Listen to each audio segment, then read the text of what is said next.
Um troféu na mão de Deus. Esse é o tema, é o título que eu coloquei para a mensagem de hoje, culminando justamente com tudo que já estudamos aqui. Eu gostaria de convidá-los então, vamos apenas relembrar e ler atentamente a descrição do conflito, do confronto que houve entre Deus e Satanás. Nós já dissemos aqui que o livro de Jó, ele começa apresentando uma cena aqui na terra. Havia um homem na terra de Uz, cujo nome era Jó. E então uma descrição da pessoa de Jó, da experiência da família, dos bens, do caráter, da vida religiosa de Jó, homem íntegro e reto, temente a Deus e que se desvia do mal, da sua autoridade, da sua riqueza, e aí descreve os seus bens, sua fazenda, seu gado, depois da sua autoridade, os servos que estavam sob a sua autoridade, finalmente o seu status social, porque não há nenhum semelhante a ele.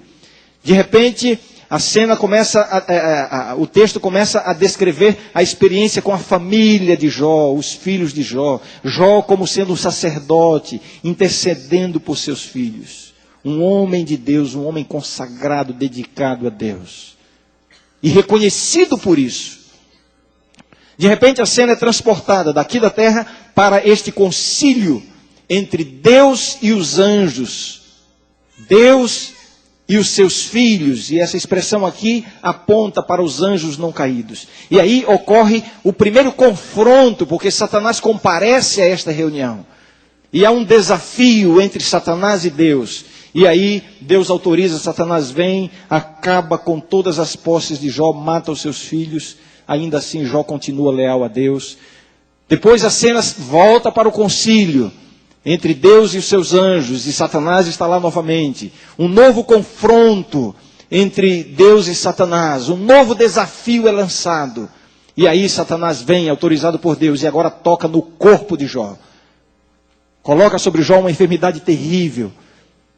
O raciocínio é de que pelo instinto de sobrevivência, Jó vai valorizar mais a sua vida do que a sua comunhão com Deus. Pele por pele, e tudo que o homem tem dará pela sua vida. Foi a insinuação de Satanás diante de Deus. E Deus disse, então você pode ir lá e tocar na pele dele. E Satanás veio, provocou aquela enfermidade terrível. E o texto nos diz que com tudo isso, Jó sofreu, rasgou as suas vestes, se inclinou em solo. Mas o texto diz, e adorou.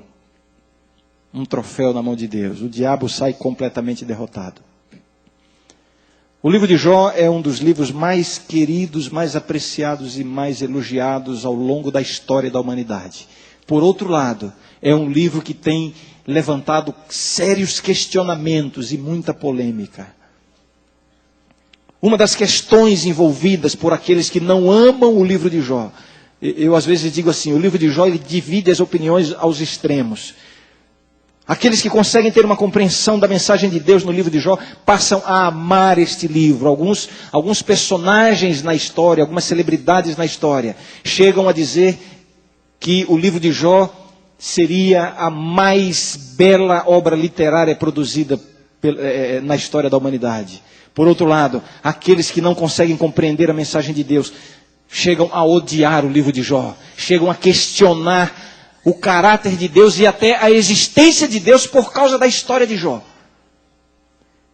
E uma das questões que é levantada é justamente, como é que Deus provoca o diabo contra o seu servo? Que Deus é este? Como é que Deus incita o inimigo contra o seu servo fiel Jó, que não tinha nada a ver com o conflito entre Deus e Satanás? Que Deus é esse? Eu tenho 2 filhos lá em casa. E como toda criança, às vezes eles se desentendem. Hoje já são um pouco maiores, né? O Renan tem 13 anos, a Renata tem 7. Mas alguns anos atrás, os 2 ainda eram pequenos e a Renata menor ainda. Às vezes eles se desentendiam e a gente sabe como é que são as coisas. Sempre tem um que acaba chorando. Às vezes os pais têm a tendência de acudir o que chora primeiro e castigar o que provocou o choro. Mas lá em casa a gente vivia prevenido. A questão não era quem chora primeiro. A questão é quem provocou, quem começou. Apareceu um chorando, não importa quem está chorando. Na hora da bronca é quem começou a confusão, quem foi que provocou. A lição que nós queremos ensinar é de que quem provoca perde a razão. Quem provoca perde o direito. Mas quando a gente olha a história, o confronto entre Deus e Satanás, a impressão que fica é de que Deus é quem provoca o diabo. Que Deus é esse que incita Satanás contra o seu servo? Leia comigo. Não vamos ler os dois confrontos, porque é quase uma repetição nesse aspecto. Embora cada um tenha lições próprias. Mas para extrair alguma coisa dentro desse contexto que eu quero apresentar, vamos ler apenas o primeiro confronto e ver que lições podemos extrair para a nossa vida. Jó capítulo 1, a partir do verso 6. Eu vou lendo e, quem sabe, comentando alguma coisa. Me acompanhem, por favor, com muita atenção. Num dia em que os filhos de Deus vieram apresentar-se perante o Senhor, veio também Satanás entre eles. Então perguntou o Senhor a Satanás: de onde vens? Por que Deus provoca? Por que Deus incita? O texto continua dizendo: Satanás respondeu ao Senhor e disse: de rodear a terra e passear por ela. Mas parece que Deus ainda não estava satisfeito, queria provocar mais. Perguntou ainda o Senhor a Satanás: observaste o meu servo Jó? Porque ninguém há na terra semelhante a ele, homem íntegro e reto, temente a Deus e que se desvia do mal. Alguns veem aqui até certa ironia da parte de Deus. Observaste o meu servo Jó? Homem íntegro e reto. Que Deus é esse que provoca? Que Deus é esse que incita Satanás contra o seu servo? O texto continua dizendo, verso 9. Então respondeu Satanás ao Senhor: porventura Jó debalde ou Jó teme a Deus sem motivo? Acaso não o cercaste com sebe a ele, a sua casa e a tudo quanto tem? A obra de suas mãos abençoaste, e os seus bens se multiplicaram na terra.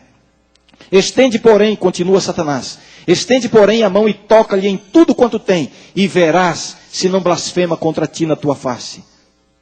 Verso 12. Disse o Senhor a Satanás: eis que tudo quanto ele tem está em teu poder. Somente contra ele não estendas a mão. E Satanás saiu da presença do Senhor. Acontecem todas aquelas tragédias na vida de Jó. Depois um novo confronto, capítulo 2. Num dia em que os filhos de Deus vieram apresentar-se perante o Senhor, veio também Satanás entre eles a apresentar-se perante o Senhor. Então o Senhor disse a Satanás: de onde vens? Deus parece que começa a provocar de novo. Que Deus é esse? Que começa a provocação, que incita o inimigo contra o seu servo fiel. Amigos, irmãos, não é Deus quem começa a provocação. O originador do conflito não é Deus. O originador do conflito é Satanás. E aqui nós vemos que Satanás é quem começa a provocação.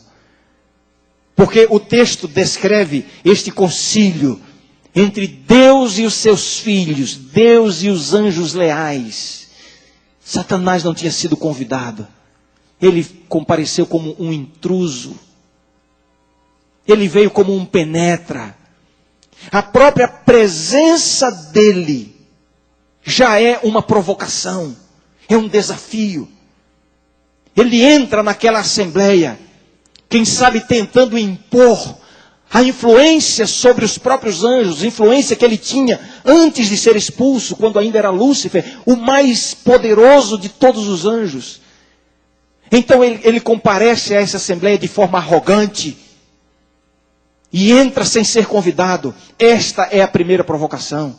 A presença de Satanás provoca ali um certo distúrbio, um desequilíbrio, um incômodo. Eu fico imaginando e vou descrever em linguagem humana, que sei que não descreve essa realidade, dessa dimensão que está muito acima de nós. Mas é como se os anjos ali começassem a cochichar uns com os outros. O que ele está fazendo aqui? Ele é um intruso. O que será que Deus vai fazer? E agora? Um ambiente perturbado. O diabo provoca, desafia, simplesmente por estar presente. Mas aí Deus entra em cena. Deus não vem para provocar. Deus entra em cena para restabelecer a ordem. Esta é a iniciativa de Deus. Deus entra em cena para restabelecer o equilíbrio naquela assembleia. Para expulsar os temores e as dúvidas que porventura haja aparecido ali na mente e no coração dos anjos leais. Deus não provoca, Deus entra em cena para assumir o controle da situação, para mostrar quem é que tem o domínio sobre todas as coisas. E quando Deus diz assim, de onde vens? Com uma pergunta. Dissemos já aqui que o Jó é o livro das perguntas. Mais de 300 perguntas no livro de Jó. E a primeira pergunta é feita por Deus a Satanás. De onde vens? Quem pergunta é quem tem autoridade. Deus, com uma pergunta, obriga Satanás a prestar contas. Com uma pergunta, Deus demonstra diante da assembleia que Ele continua no controle, no domínio da situação. Com uma pergunta, Deus está dizendo, aqui, quem manda sou eu. A sua presença aqui não traz nenhuma perturbação para mim, porque eu sou o soberano do universo. De onde vens? E Satanás, que entra com o semblante erguido, desafiador, provocante, é obrigado a prestar contas ao Criador do universo. Mas esse inimigo, ele é muito atrevido. Ele não se dá por vencido facilmente. E embora tenha sido obrigado a prestar contas, embora tenha sido obrigado a reconhecer que naquele momento, naquela assembleia, Deus era o soberano, na sua pergunta, ele refaz a sua provocação. Qual foi a resposta de Satanás? Verso 7, então perguntou o Senhor a Satanás, de onde vens? Satanás respondeu ao Senhor e disse, de rodear a terra e passear por ela. Que atrevimento. Ele é obrigado a prestar contas, mas com a sua resposta, ele está mais uma vez desafiando a Deus. De rodear a terra e passear por ela. Em outras palavras, olha, tu pode ser soberano aqui, mas lá na terra, o soberano sou eu. Lá eu rodeio e passeio. Lá eu faço o que eu quero. Lá eu entro e saio. Eu vivo rodeando e passeando. Uma expressão que denota absoluto controle. Que denota autoridade sobre o planeta. Com estas palavras, Satanás está tentando usurpar o direito de Deus sobre o planeta Terra. Aqui tu és soberano diante dos teus anjos leais, mas lá na terra o soberano sou eu. Eu estava rodeando e passeando. Eu entro e saio. Eu subo e desço. Eu vou e venho. Lá é o meu terreno. Lá é o meu quintal. Lá é o meu território. O desafio, o confronto que Satanás, a provocação que Satanás faz diante de Deus. E aí eu imagino, a assembleia novamente recua. Aquele desequilíbrio volta a permear o ambiente. E agora, o que vai dizer Deus? Que inimigo é este? Que provocação é esta? Mas Deus, por favor me perdoem se a minha expressão não está à altura da ideia que eu quero expressar. Deus tinha uma carta na manga para mostrar quem é soberano, não apenas no céu, mas também na terra. Quando Satanás diz de rodear a terra e passear por ela, ali é o meu pedaço, ali é o meu território, ali é o meu terreno, ali o soberano sou eu. Como é que Deus reage? Como é que Deus reage? Verso 8. Simplesmente com mais uma pergunta. Quem pergunta tem autoridade. Quem é obrigado a responder está prestando contas a quem de fato tem autoridade. O verso 8 diz assim: perguntou o Senhor ainda a Satanás: observaste o meu servo Jó?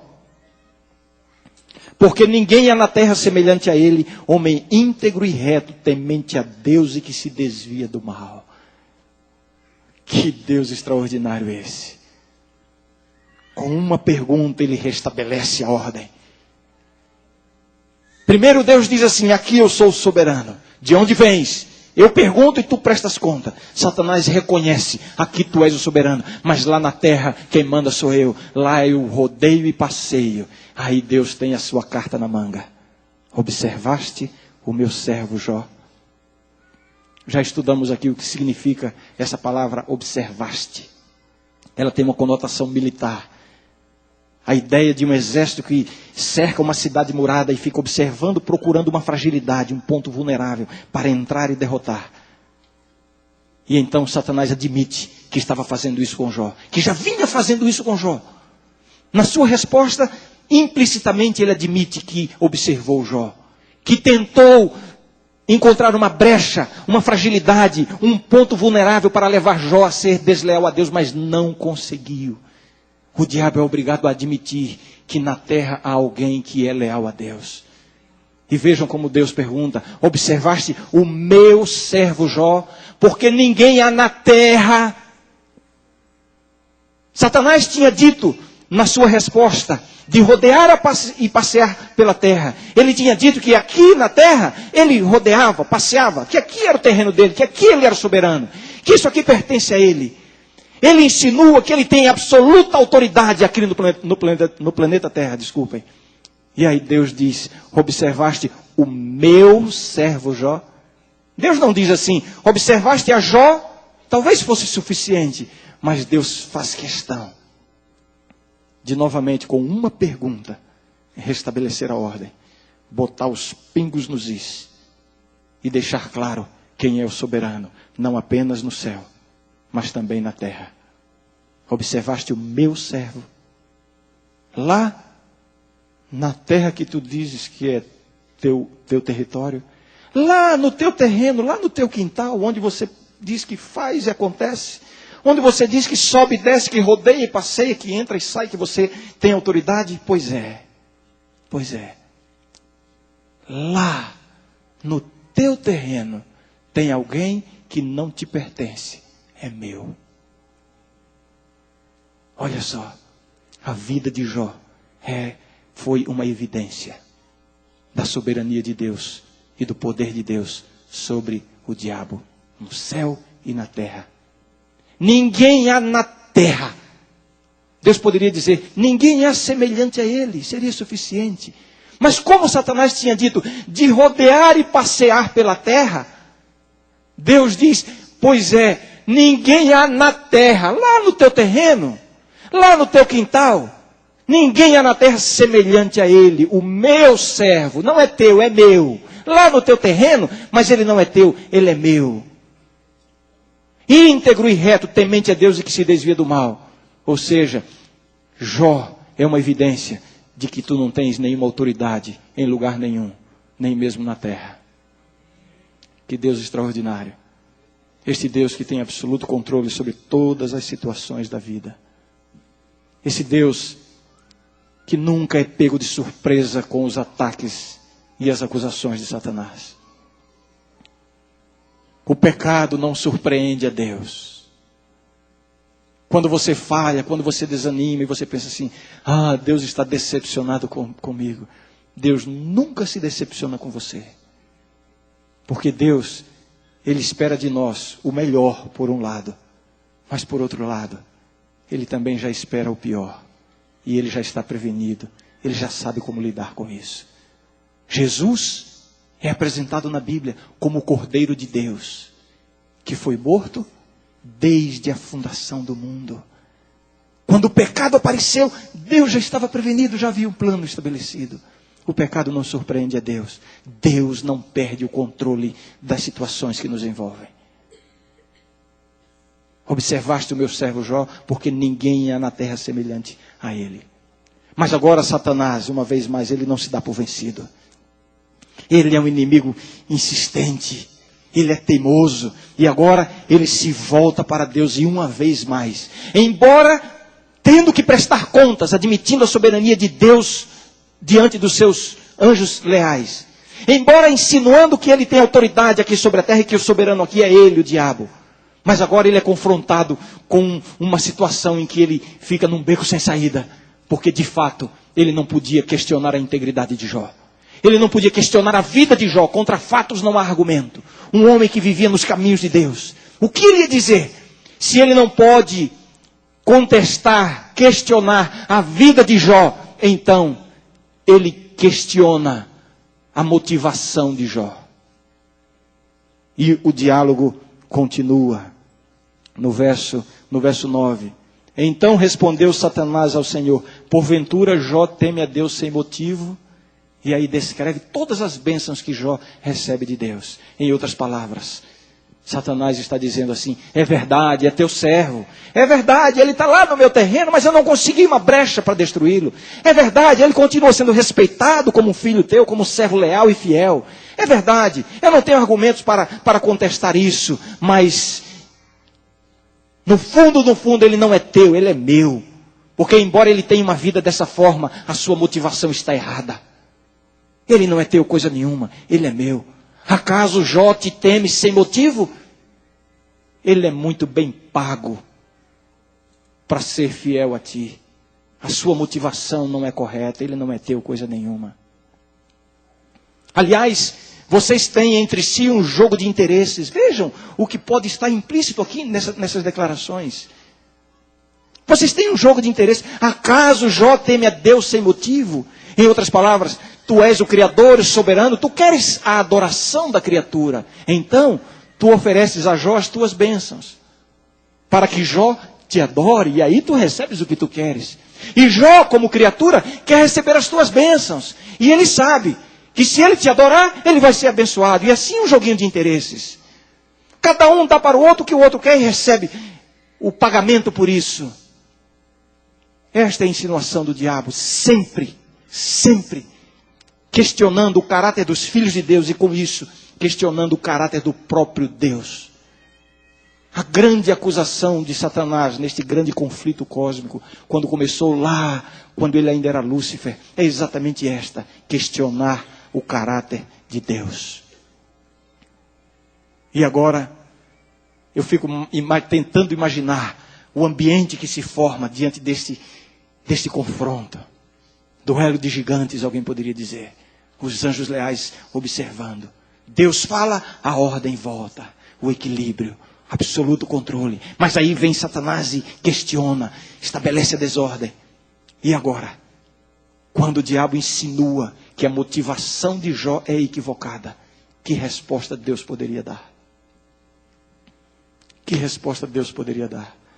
E eu começo a imaginar a solenidade deste momento. Eu, uma vez mais, digo, eu espero que as minhas palavras não distorçam a ideia que eu quero exprimir.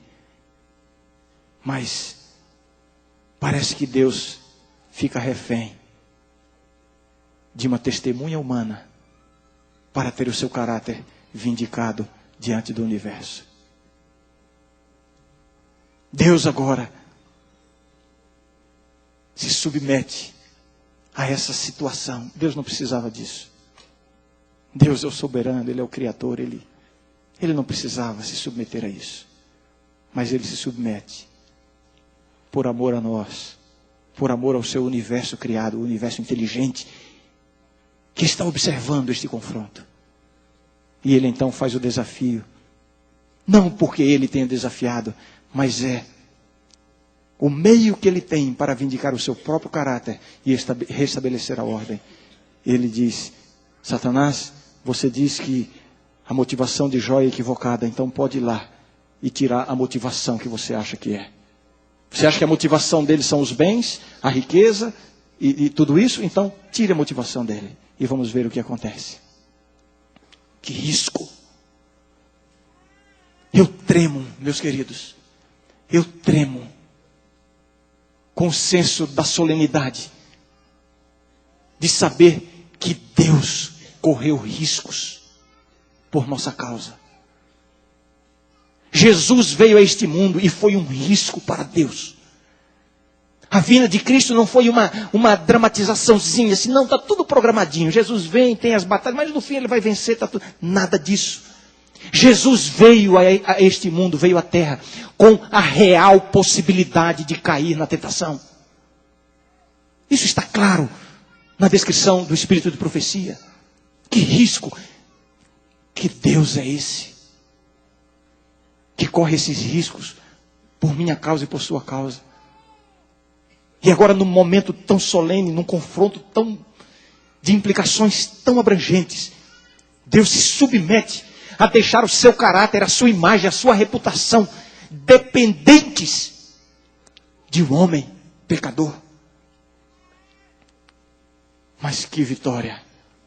Porque Jó permanece fiel, mesmo sem aquela motivação que Satanás insinuou que seria a sua motivação. E no segundo confronto, mesmo correndo o risco de perder a vida, ainda assim Jó continuou fiel a Deus. E agora sim, Deus correu riscos para que a vitória fosse plena. Satanás desaparece da cena. E como eu já disse aqui em outras ocasiões, ele não volta à história de Jó. O livro continua, 42 capítulos, e Satanás sumiu. Cadê? Cadê o desafiante? Sumiu derrotado e envergonhado. Este é o nosso Deus. Algumas pessoas tentam ver este conflito entre Deus e Satanás, envolvendo a experiência de Jó, como sendo um dos confrontos mais importantes neste grande conflito entre o bem e o mal que aconteceram aqui na terra. Nós vamos ver na Bíblia algumas poucas ocasiões em que no grande conflito estão envolvidos pessoalmente Deus e Satanás.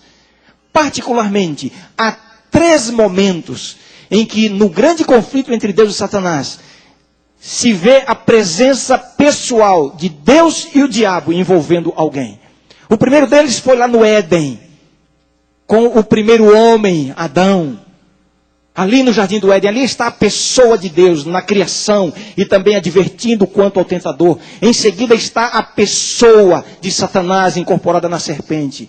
Neste confronto envolvendo Adão, o primeiro homem, estão presentes pessoalmente Deus e Satanás. Uma outra situação é com Jesus Cristo lá no monte como se diz, no deserto da tentação. Em todo o ministério de Cristo, mas particularmente no deserto da tentação. Ali, mais uma vez, neste grande conflito, pode-se ver a presença pessoal de Deus e Satanás. Deus na pessoa de Jesus Cristo e Satanás na forma do anjo que apareceu ali. A primeira vez com o primeiro Adão, a segunda vez com o segundo homem, como a Bíblia diz, o segundo Adão.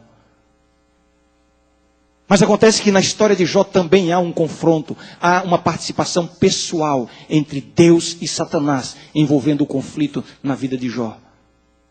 Então, há um autor que diz assim, existe o primeiro Adão lá no Éden, existe o segundo Adão, Jesus Cristo, mas há um Adão intermediário, Jó. E de fato, quando nós analisamos este confronto, este conflito entre Deus e Satanás envolvendo a experiência de Jó, nós vamos encontrar um paralelo entre este confronto que houve entre Deus e Satanás envolvendo a pessoa de Adão. Eu falo aqui Adão me referindo ao casal. O primeiro homem, o primeiro Adão. Por que primeiro Adão? Essa expressão quer indicar que o primeiro Adão, ele é chamado assim porque ele foi o primeiro representante da raça humana. Toda a humanidade estava representada por Adão. Ora, mas não havia humanidade? Só eram os dois? Sim, mas potencialmente todos nós estávamos representados no primeiro Adão. Adão estava representando a mim e a você. A vitória de Adão seria a minha vitória e a sua vitória. Herdaríamos a vida eterna pela vitória conquistada por Adão. A derrota de Adão foi a minha e a sua derrota. Recebemos por herança. Não herdamos de Adão a culpa de Adão. Não é essa a nossa teologia. Mas herdamos sim a natureza pecaminosa de Adão. Já nascemos na condição de pecadores. Já nascemos na condição de perdidos. Em pecado me concebeu a minha mãe, diz o salmista. Este é o primeiro Adão fracassado. Lançou a raça humana na condição de perdidos. Mas aí vem o segundo Adão, Jesus Cristo. É chamado de o segundo homem ou o segundo Adão. Justamente porque Deus quer fazer uma troca. Deus olha para mim e para você e diz assim, olha, quando você nasce, você já nasce com um representante. É o Adão lá do Éden. Ele é o seu representante. Que tal? Você gosta desse representante? Saiba, ele fracassou. E o fracasso dele leva você à perdição. Não tem o que fazer. Ele é o seu representante. Só que aí Deus nos dá uma alternativa. Envia Jesus Cristo. Jesus Cristo veio não para mostrar que eu e você podemos ter uma vida sem pecado. Jesus Cristo veio para mostrar que Adão poderia ter tido uma vida sem pecado. Por isso ele veio na condição não caída de Adão. E agora ele vence, alcança a vitória. Vitória selada na cruz. E aí Deus agora nos dá a oportunidade. Olha, a oferta de Deus, em palavras simples, por favor, os teólogos aqui me perdoem a simplicidade ou talvez a simploriedade da linguagem, mas é isso mesmo. A oferta de Deus não é outra, é somente essa. Troque de representante. Troque de representante. Você nasce tendo como representante Adão. Troque, aceite a Jesus e entre na fila que está atrás de Jesus, tendo Jesus como seu representante. E em Cristo você está salvo. A sua salvação não depende do seu desempenho, depende do desempenho do seu representante. A sua salvação não depende da sua vitória, depende da vitória que já foi conquistada por Cristo. Da mesma forma, a sua perdição não está relacionada com a sua derrota.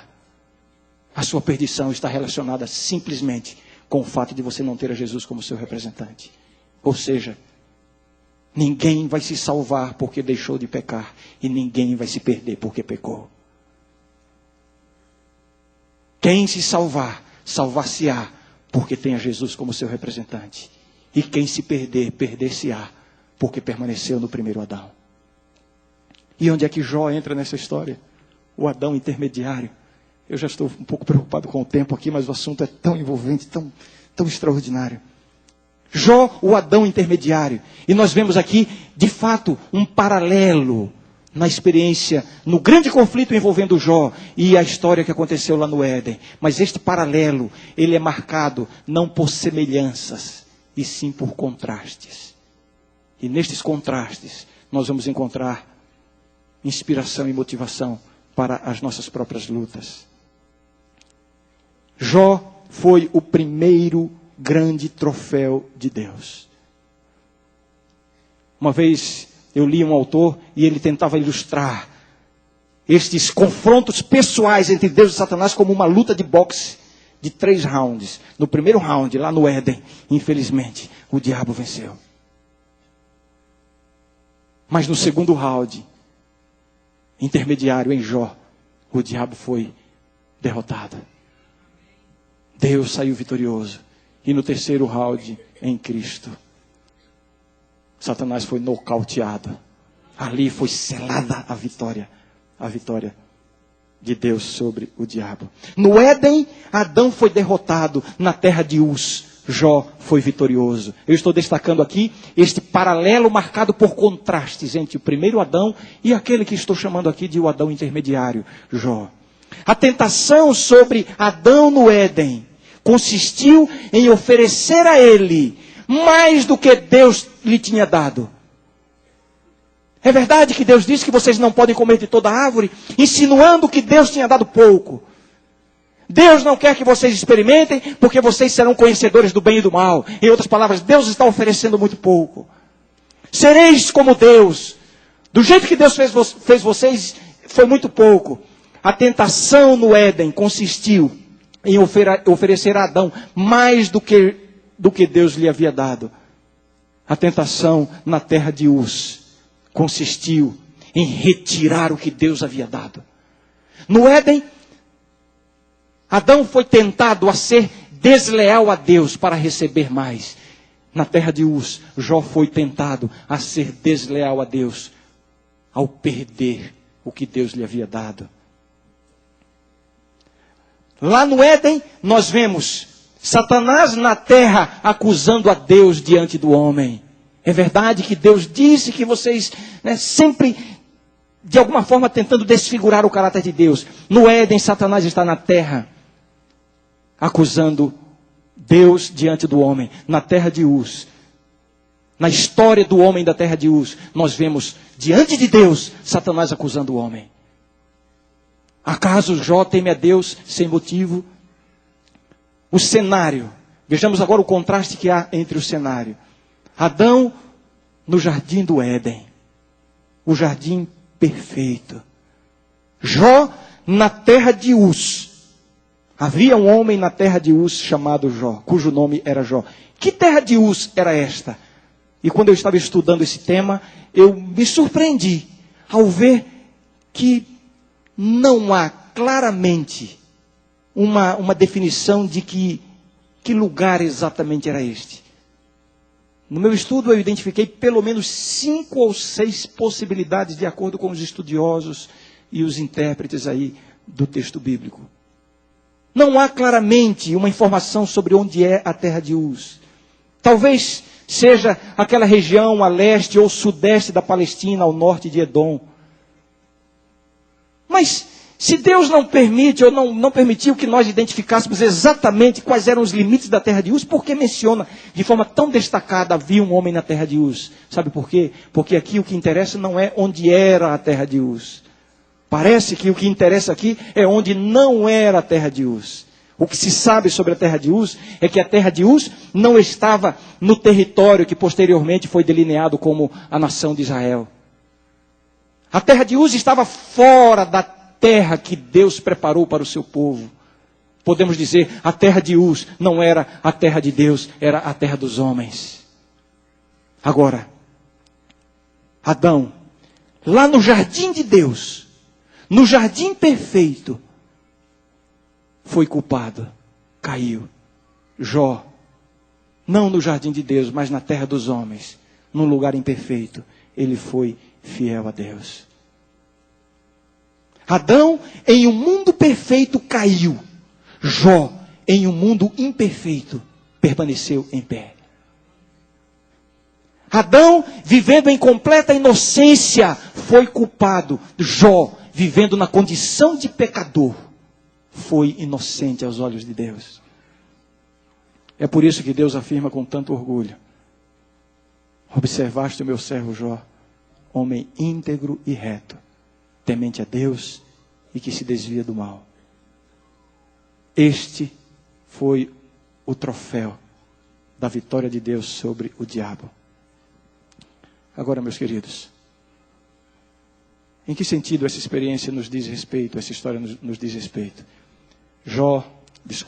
Deus está nos contando essa história para revelar um pouquinho do plano que Ele tem para cada um de nós. O que Deus quer dizer, Deus não quer ficar por aí. Havia um homem na terra de Uz cujo nome era Jó. Não. Jó está olhando para mim e para você. E ele está querendo dizer também: há um homem lá no NASP, lá em Engenheiro Coelho. Há uma mulher lá em Arthur Nogueira, lá no campus do colégio, cujo nome é João, Antônio, Maria, Marta, Eliana. Quem mais? José. Homem íntegro e reto. Eu quero destacar, para finalizar, 3 lições que talvez sejam as mais claras que estão aqui nessa história. A história de Jó nos ensina muitas lições, mas eu quero destacar essas 3 nesse momento. Primeira lição: Deus é soberano entre os anjos, entre os homens e entre os poderes das trevas. Deus tem controle absoluto sobre todas as situações da vida. Não existe nada que possa acontecer a você que fuja ao completo controle de Deus. Deus é soberano. É Ele quem diz: de onde vens? É Ele quem diz: lá na terra eu tenho alguém que é meu. Ele tem absoluto controle sobre as situações e sobre todas as circunstâncias. A segunda lição que eu quero destacar: Deus pode fazer de mim e de você um exemplo para o universo de que a graça é mais poderosa do que o pecado. Deus quer fazer de você um exemplo perante o universo.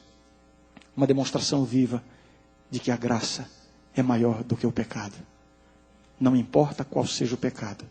Não importa qual seja a sua condição. Não importa qual seja a sujeira que está no seu coração, na sua vida, na sua consciência. A graça de Deus pode limpar você. A história de Jó é uma demonstração de que Deus pode fazer um ser humano um exemplo de fé e de lealdade. A graça de Deus é mais poderosa do que o pecado.